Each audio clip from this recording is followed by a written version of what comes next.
وقال الذين اتبعوا لو أن لنا كرة فنتبرأ منهم كما تبرؤوا منا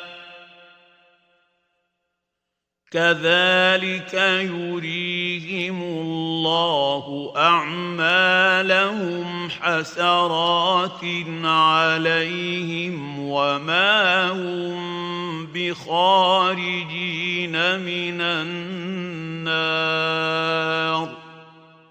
ये हाल देखकर पैरवी करने वाले हसरत से कहेंगे कि ऐ काश हमें फिर दुनिया में जाना नसीब हो, ताकि जिस तरह ये हमसे बेजार हो रहे हैं इसी तरह हम भी इनसे बेजार हों. इस तरह अल्लाह इनके आमाल हसरत बनाकर दिखाएगा और वो दोज़ख से निकल नहीं सकेंगे.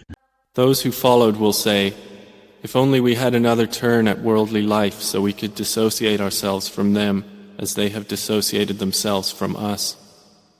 Thus will Allah show them their deeds as regrets upon them, and they are never to emerge from the fire.